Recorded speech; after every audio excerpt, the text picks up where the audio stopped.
you watch Zab from years ago, you knew that Zab was going to be special.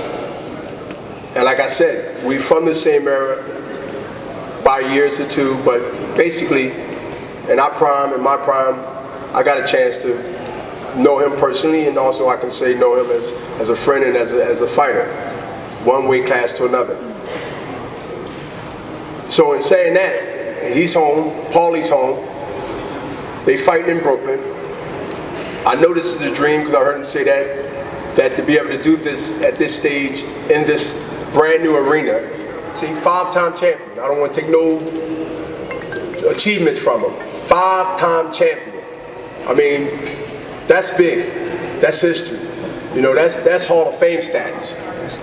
So I like to bring up one of the fighters of I can say my decade that's still respectful and still determined to prove that he still not only can compete but win a world championship and give anybody with a belt or not a belt or don't have a belt a run for any money.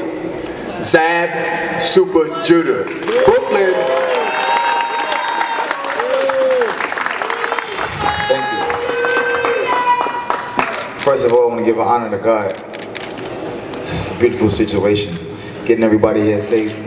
Want to congratulate all of these fighters on the card. You know what I'm saying? For Saturday night, we're gonna have a lot of fun. Got a great lineup here, great talent, and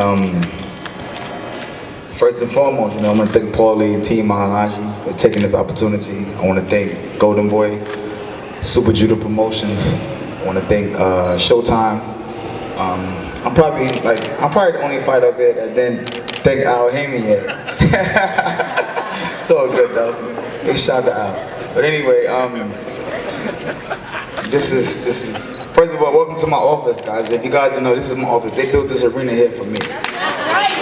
Saturday night, I'm gonna show the world why. You know what I mean? This is a city that I ran around. It's two Zabs, in case people didn't know. It's two of us, you know what I mean? And I brought him back. This is the guy from before. I had to bring him back because, you know, the new guy, he's different right now, but you know, he's for something else different. He's standing for something else. Saturday night, I'm bringing that old vicious young Zab back. That's you know? right. I want to, you know, first of all, one thing, I see my boy Shields over there. You know, Ronnie Shields was a part of this old Zab, so he know what I'm bringing to the table. You know what I'm saying? I want to thank my team. Daryl Finnegan, he was tremendous in camp, and we did it to the best of our ability. Morris East, my trainer, pad guy. I want to thank my Uncle Jimmy. Oh yeah, Jimmy, yeah. Somewhere, I see you in the back, Uncle Jimmy, I see you. I want to thank my father, World Judah. We put it back together, you know what I mean? You know, just sometimes things get to the left a little bit, but you bring it back to the right. It's all good, you know what I mean? And my whole team, you know, we ready, guys. Everybody that went to this training camp with us in Las Vegas, they know that this is a special opportunity for me.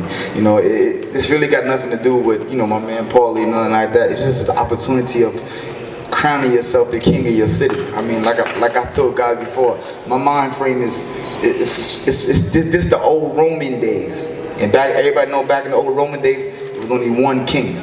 One king, that's it. And I'm taking it back to that. It's gonna be me. Saturday night, guys, I'm back.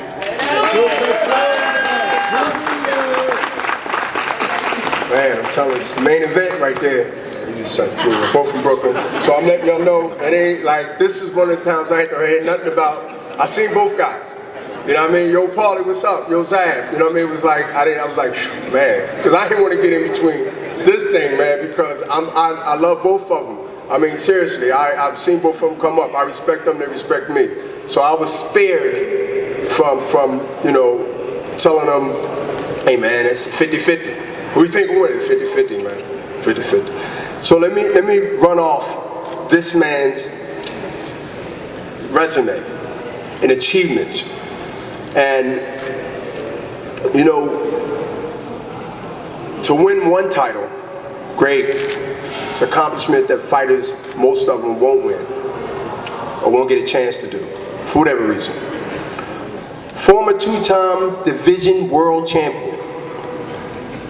In April 2012, he scored a 9th round TKO, winning the WBA welterweight world title in the Ukraine. He went over, not in Brooklyn, not in the West Coast, Vegas, LA, Staples Center. We went over to a whole man's town. I know a little bit about that, I don't know too much, but you go over there and take the title. And you know you won a favor and you did that. That to me, I mean, that speaks a lot about your character and how you feel about your talent and your skills to go take another man's title in his hometown. Also, defending the WBA belt in October of last year, during the international boxing event in Barclays, and here in the Barclays Center, also known as the color commentator, took my job. Because I'm letting you know now, because you got to fight Saturday, so you can, like, I wanted that job, Paulie, but it's cool. It's cool. So as long as you stay on your game, then you ain't got to worry about me, but I'm watching it. I figure I'll tell him now, because you ain't thinking about it, thinking I Zab saying it, so I wanted to let you got a little sensitive when I seen it. Coming off amazing, fight with Broner, and I was there ringside watching it, split decision, and some arguably, and I read some well-respected writers saying, hey, this could have went Paulie's way and nobody would have been crying foul. It could have been a draw, worst case scenario, to make it happen again for a second time, which I'm not going to say it's not going to happen, but not now, because he got business to take care of Saturday.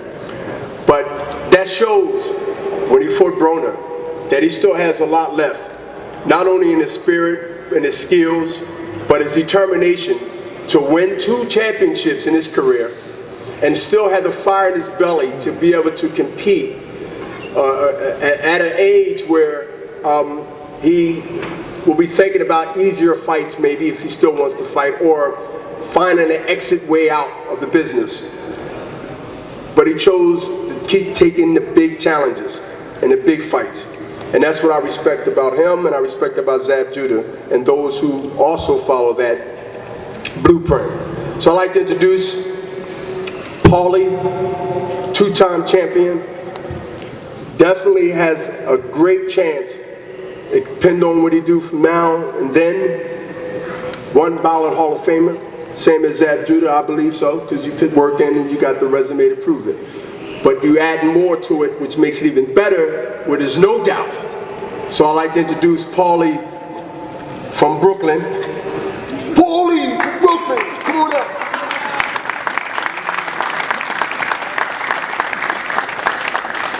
How's everybody doing today? I want to add a couple of extra thank yous. Yeah, I'm going to be one of the guys to thank Sal Heyman as well. Sorry to say. I want to also thank my conditioning coach, Vincent Calloway, and my pad man, Orlando Carrasquillo, as well, along with the rest of the guys that X mentioned from my team, Team Malignaggi, worked real hard for this camp, and we're ready. I was blown away by being the main event on such a incredible card from top to bottom the Showtime put on. When I got word that me and Zab would be the main event, and then I saw who the co-features would be on the televised part, I was pretty amazed. I said, wow, they made me and Zab the main event, even with all these great fighters on the show, So I was amazed then, and just seeing one by one everybody come up here and be announced, and just kind of seeing the whole show in front of me shows me just how amazing the whole show is. But it humbles me and it blows me away, that I'm still fighting amongst these top level athletes, a lot of them younger than me, still fighting on a card like this after all these years. Me and Zab have had a lot of longevity in our career. I've been a pro for 12 years, you've been a pro for 18 years, so the fact that we're still at this level speaks volumes about our skills, determination, and ring savvy. Camp's been hard. Very motivated. There's a lot of motivation even without a world championship on the line. Obviously a lot of pride here. Zab was saying there's only one king. He's right. Also just the opportunity that beating Zab Judah brings to the table. You know, he's a multiple-time world champion. Beating Zab Judah leads to a world title fight. I have no doubt about it. You know, so you know, even the rewards of winning a fight like this is motivating in and of itself. You know, it reminds me of those gladiator days. You know. Back in the day, you know, back in those old Roman times, you didn't pick who you fought, you know, and you fought to the death, you know, and sometimes you probably did have to fight your friend, you know, but it was either him or you know, and that's why, you know, like Zab said, it's not personal, and it's not personal for me either, you know, but it's me or him, you know, somebody has to win and somebody has to lose on Saturday night. I've done my preparation and I've prepared very well. You know, Zab says there's two of him. You know, I think there's two everybody won't, because once the bell rings, I think you have to be a different person. You know, I know I'm a different person when the bell rings from the person that everybody talks to and meets out here, you know. Yeah, sometimes I get my trash talking on, but at the end of the day, when the bell rings, even if my mother's across the ring, I'll punch her right in the mouth. You know what I'm saying? So that's just the mentality we have as fighters, you know. So Saturday night, yeah, there's gonna be only one king. I plan on that being me. But one thing we always say in Brooklyn stand up. On Saturday night, I know all of Brooklyn will be standing up for me and Zab. Thank you.